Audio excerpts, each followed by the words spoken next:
damai dengan diri sendiri. Sambil dibuka di Mazmur pasal yang ke-131, saya ingin mengingatkan bahwa kepuasan batin itu sangat gampang, sangat mudah. Selalu dimulai dari diri kita, jangan tuding orang lain. Tuhan ada di dalam diri kita. Yesus hidup di dalammu dan di dalamku. Mulai dengan itu. Dan damai sejahtera itu tidak akan pernah gagal. Dia selalu akan menjaga hati pikiran kita. Dan siapa punya damai sejahtera, orang itu jalannya akan diteguhkan oleh Tuhan. Kau teguhkan hati orang yang penuh dengan damai di dalam dirimu. Damai itu berkat terbesar, tidak bisa dibeli dengan harta dunia. Manusia berebut-rebut cari damai itu di mana-mana. Tapi hanya bisa ditemukan di dalam Tuhan Yesus Kristus. Mazmur ini dituliskan di saat-saat genting Daud waktu dia sedang dikejar oleh musuh. Tiada lain adalah Raja Saul yang kesurupan setan. Di saat-saat itulah Mazmur ini digubah.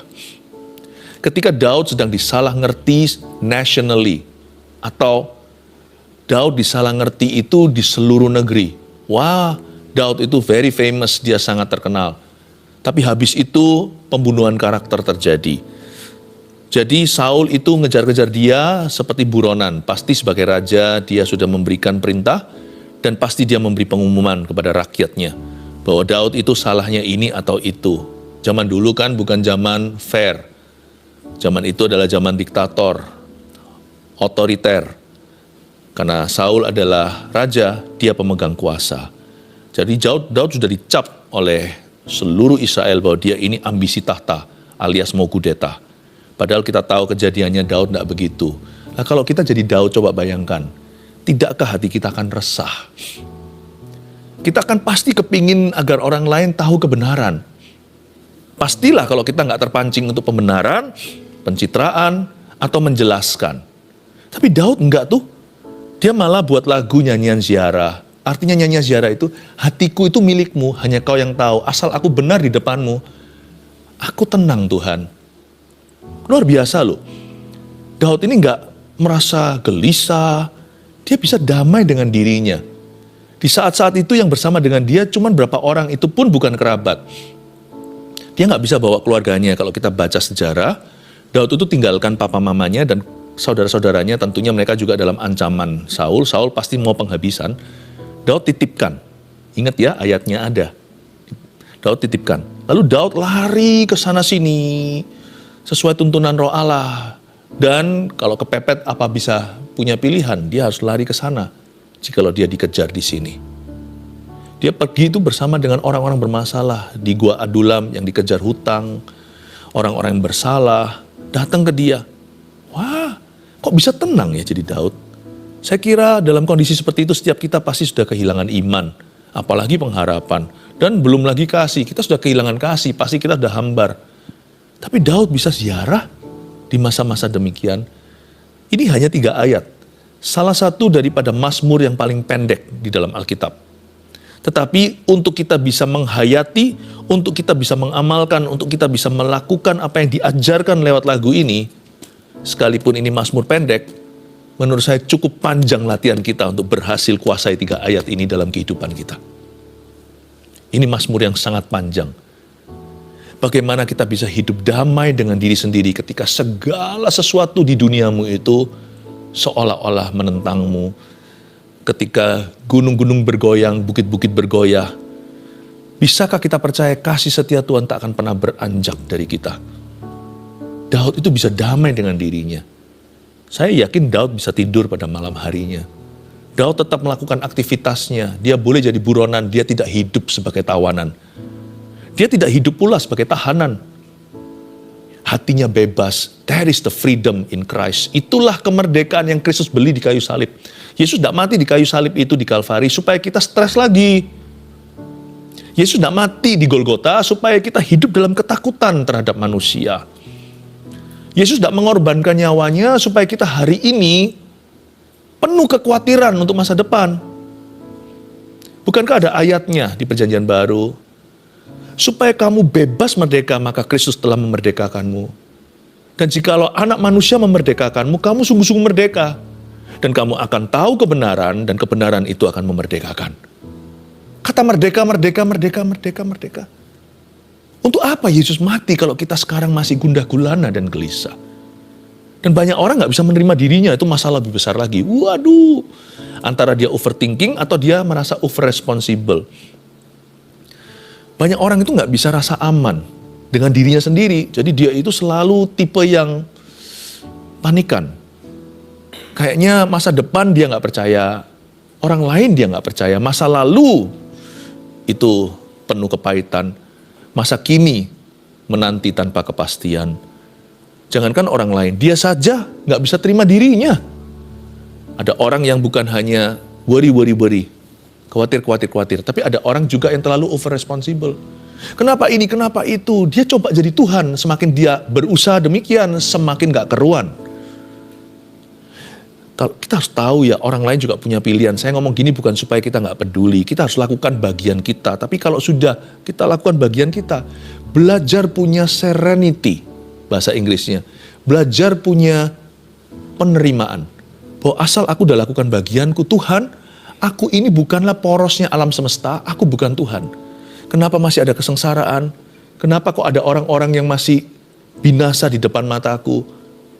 Paulus itu sangat-sangat dewasa, dia berkata, aku berusaha jadi orang Yahudi bagi orang Yahudi, orang Yunani bagi Yunani, bukan jadi orang pelin-pelan, tapi dia berusaha untuk menyesuaikan stylenya, caranya. Prinsipnya tidak diubah. Tapi dia berusaha agar, dia berkata, agar aku bisa memenangkan beberapa dari antara mereka. Paulus, rasul besar, rasul Injil, sapu tangannya menyembuhkan dan mengusir setan. Dia aja gak klaim dia bisa selamatkan semua orang. Dia mau sih semua orang selamat. Dia berkata, andai kata seluruh bangsaku selamat, aku bahkan mau loh. Aku bahkan mau menukarkan diriku dengan mereka. Kalau perlu aku ini celaka demi mereka. Paulus berkata, andai semua orang diselamatkan. Dia maunya gitu. Tapi dia gak over responsible. Lakukan bagianmu dan damai dengan dirimu sendiri. Lakukan bagian Anda dan belajar serahkan sisanya itu kepada Allah.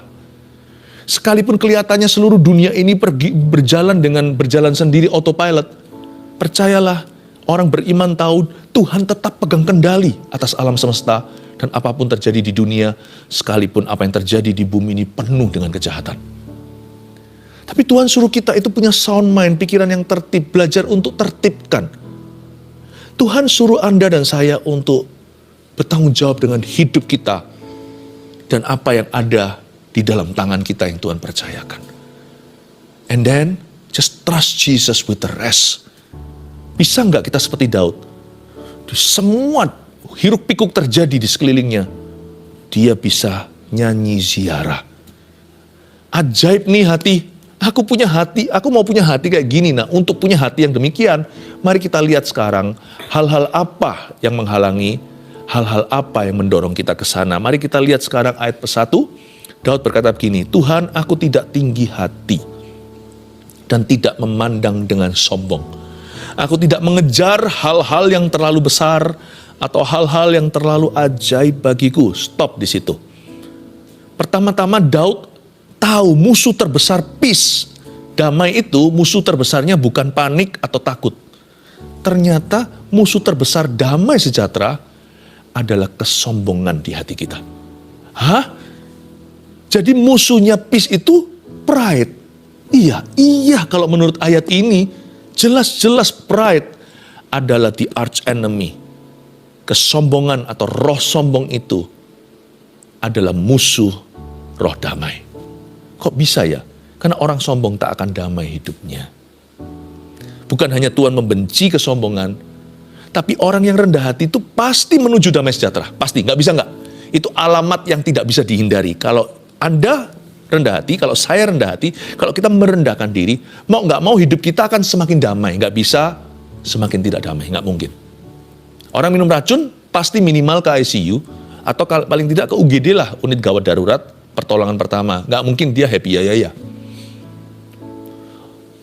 Orang kalau merendahkan hatinya sungguh-sungguh di hadapan Allah, hanya ada satu jalan, dia akan ditinggikan. Jadi hati-hati, karena itu Daud memulai damai dengan kalimat ini. Tuhan, aku nggak tinggi hati. Reject pride. Langsung lawan kesombongan itu. Karena orang sombong itu penuh pembuktian diri, gak pernah damai. Dia selalu kompetisi. Orang lain punya lebih, dia iri. Nanti dia kalau punya lebih banyak, dia punya banyak musuh di bawah sana karena dia menghina. Orang yang sombong itu punya satu bakat alam. Dia sangat berbakat untuk membuat komplikasi hidupnya. Yang harusnya damai-damai saja. Tapi orang itu sendiri yang membuatnya keruh. Orang sombong tidak akan aman hidupnya.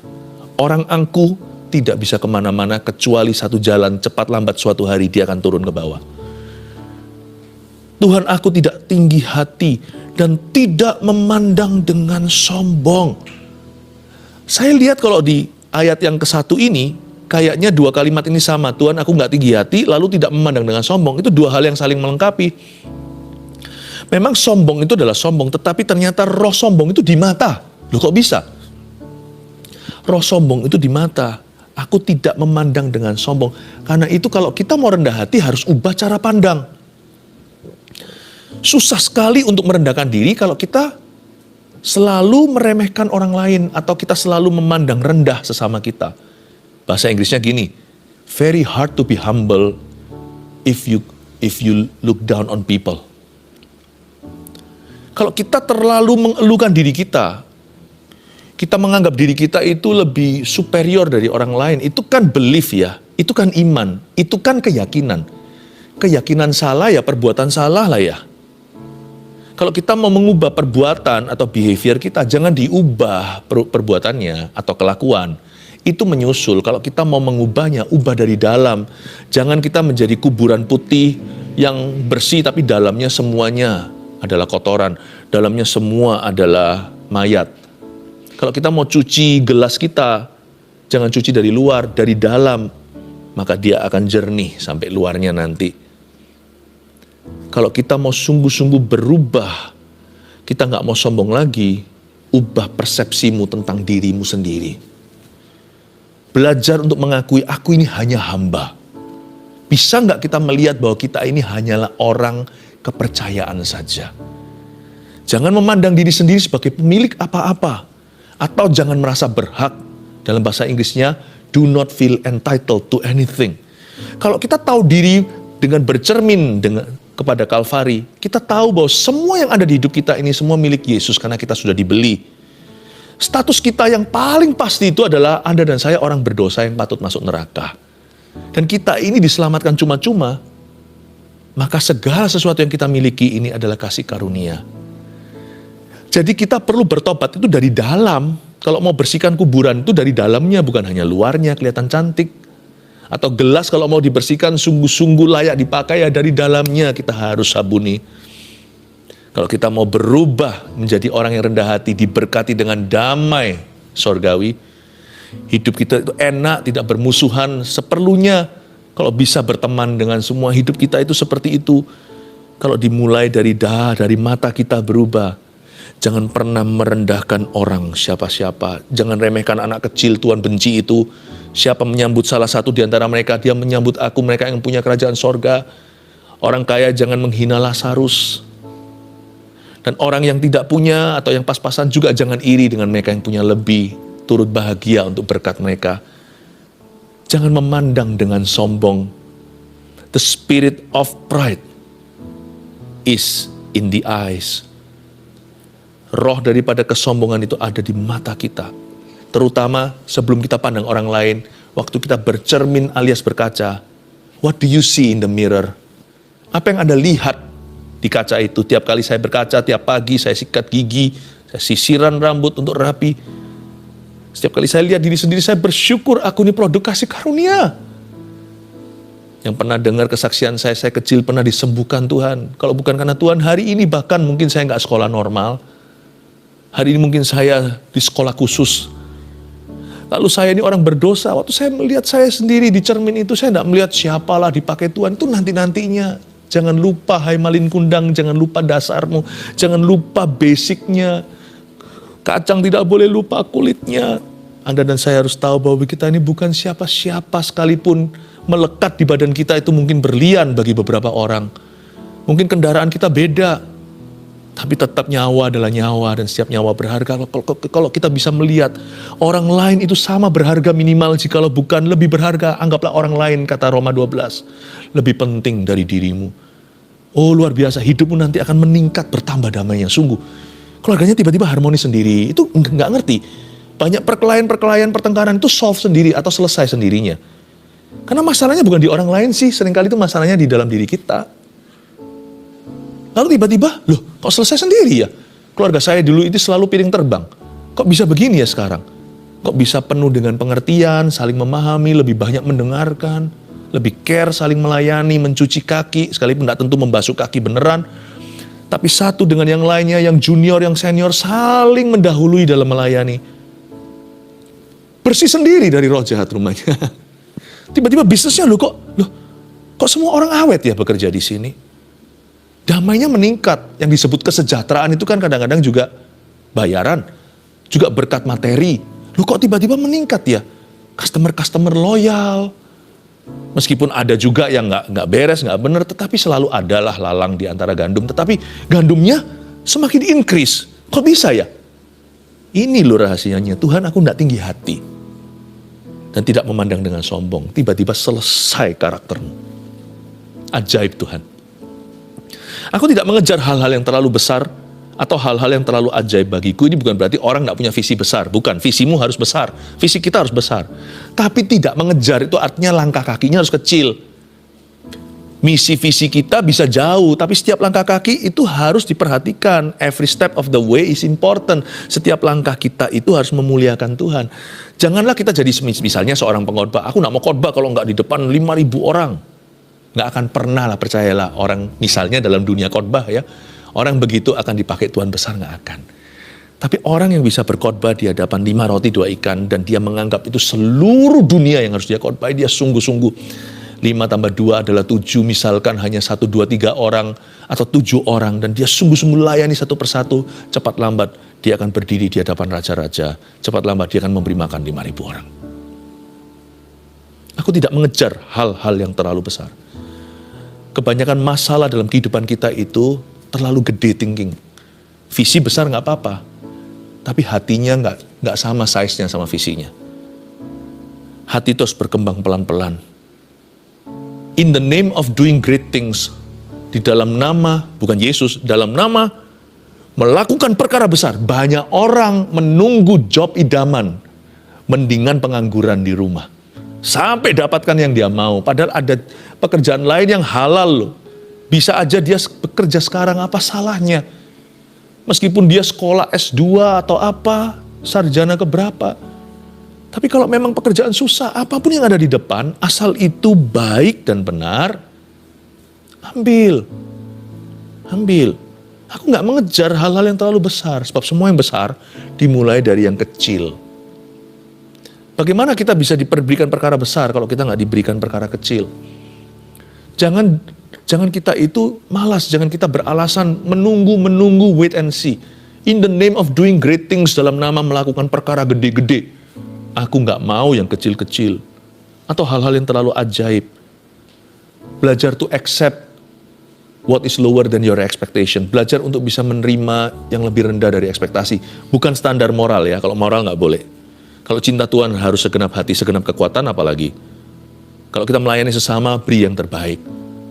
Tapi kalau dalam hal menerima nih, ceritanya nerima nih. Kalau aku dapat segini, aku baru damai. Turunkan ekspektasinya. Orang kalau nggak punya ekspektasi apa-apa untuk menerima, dia dikasih dikit aja, happy, ya kan? Jadi untuk tingkatkan damai, sebenarnya bukan damainya harus bertambah. Turunkan ekspektasinya. Aku harap semua orang harus menghormati aku. Semua orang harus mengerti aku. Nanti nggak damai hidupnya. Selalu mengeluh, kurang ini, kurang itu. Dan selalu ada aja salahnya pada manusia. Mau tahu nggak, orang paling damai dalam hal ini, dalam konteks seperti ini, adalah orang mati. Orang kalau sudah mati, mana bisa dia mengeluh. Orang kalau sudah mati, mana bisa dia itu ngomel. Orang kalau sudah meninggal, mana bisa dia menuntut dirinya atau menuntut orang lain, nggak bisa. Pernah tahu mayat dimandikan? Dimandikan aja dia nggak bisa apa-apa kok. Kalau dia hidup mungkin dia protes. Aku bisa mandiri, aku bisa mandi sendiri. Kalau kita mati terhadap diri kita sendiri, kedagingan kita dimatikan karena kita itu mau hidup oleh Roh Kudus dan kebenaran, percayalah, Anda adalah orang yang paling damai sekalipun seperti Paulus Silas di dalam penjara. Karena waktu kita sudah mulai manja, ekspektasinya setinggi sorga. Wah, apapun nggak puas, apa-apa nggak bisa puas. Susah sekali dipuaskan. Orang begini itu susah untuk puas batinnya.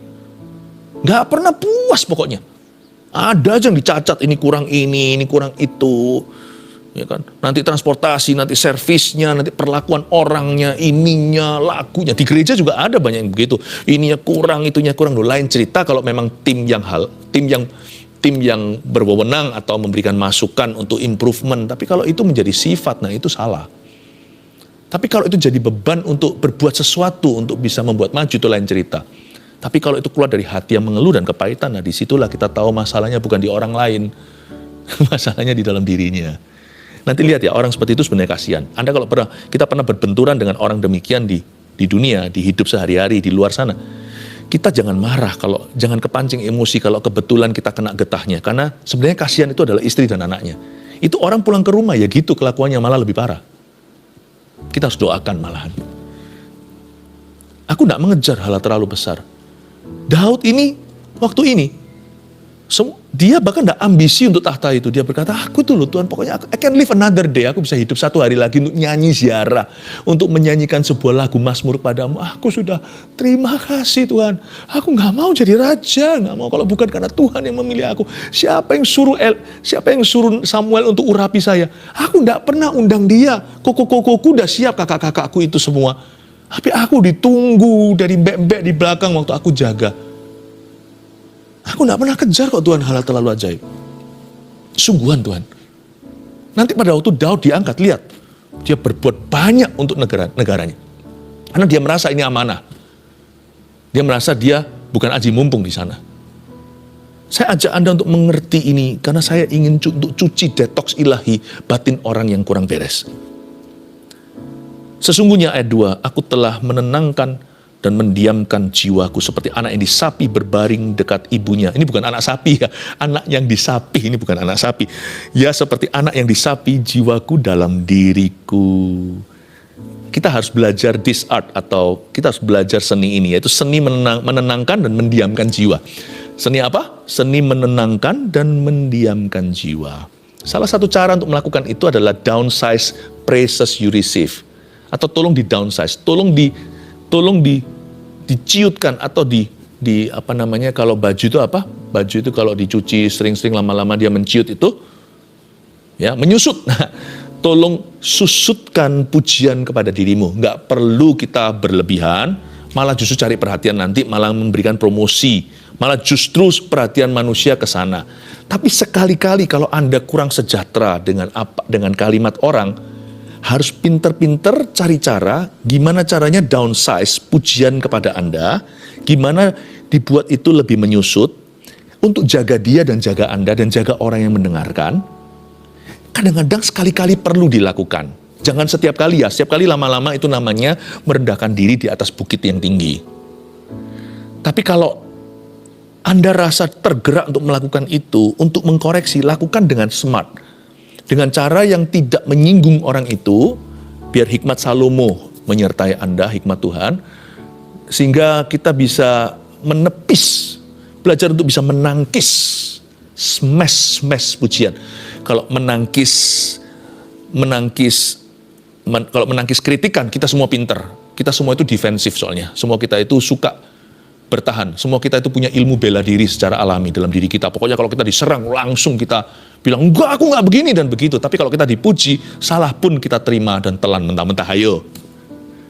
Saya belajar untuk menangkis. Saya kasih contoh ya, downsize ya. Itu karena ini adalah salah satu bagian daripada menenangkan dan mendiamkan jiwa. Jiwa orang itu yang memujimu, jiwa kita juga harus kita jaga. Pernah sekali saya itu diperkenalkan di atas mimbar oleh satu orang. Kalau memperkenalkan orang biasa lain cerita, tapi ini orang sendiri, orang berstatus.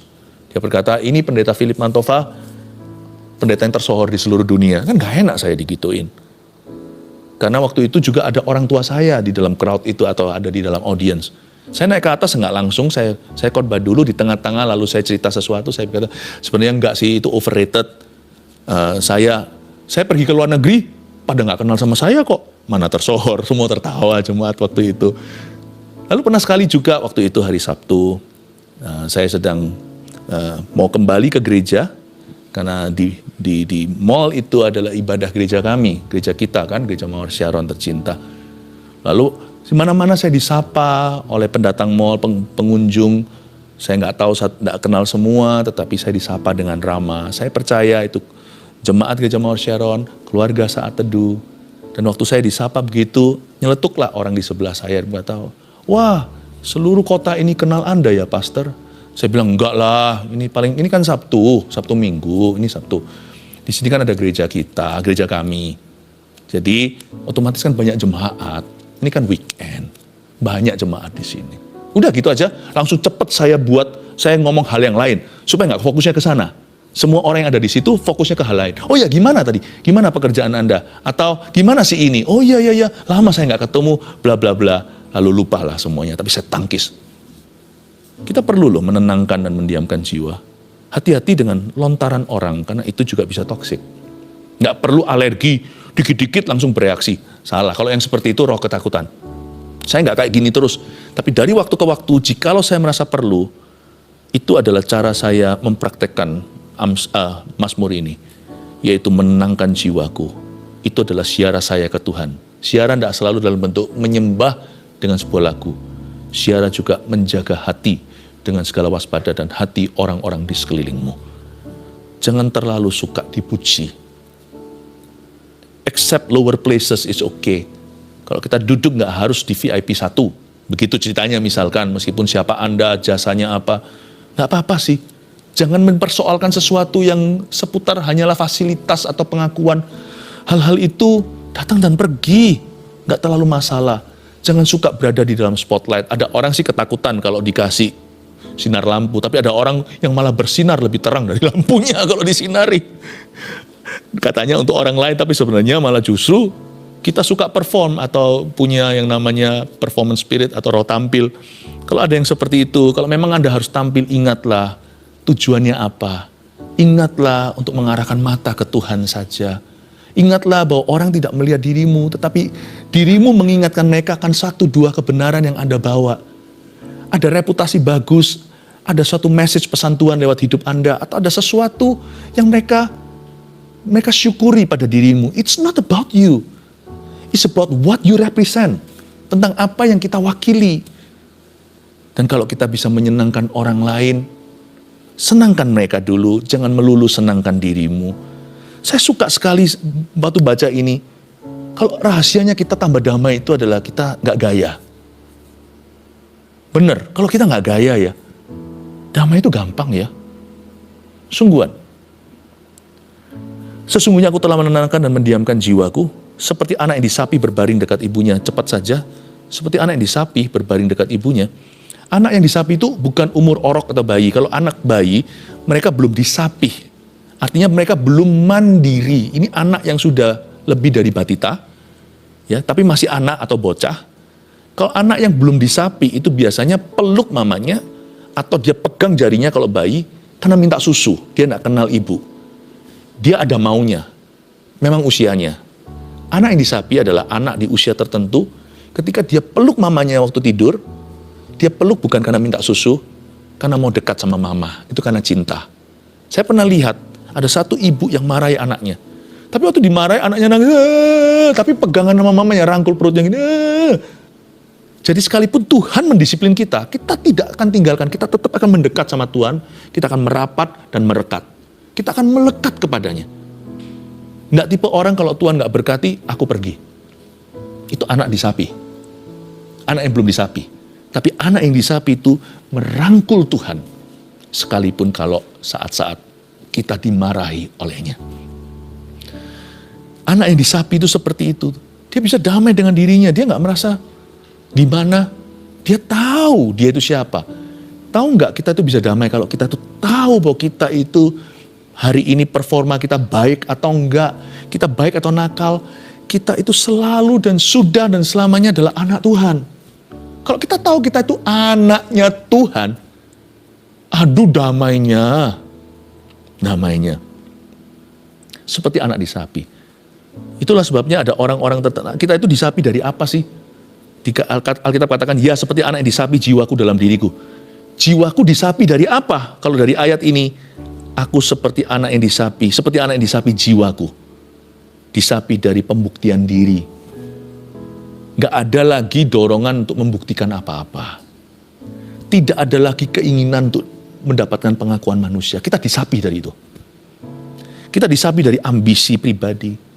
Dan disapi dari asyiknya rame-rame. Ada orang ya, yang gak bisa pulang ke rumah loh. Gak bisa sendirian. Dia sendirian gak betah. Dia harus selalu di tengah-tengah rame-rame. Harus selalu rame-rame dan asyiknya rame-rame. Kalau enggak, dia gak bisa betah. Orang seperti ini, kelihatannya fun. Mungkin dia supel. Tapi kalau dia sendirian, dia stres. Ini orang yang gak bisa hidup sama dirinya sendiri. Celaka.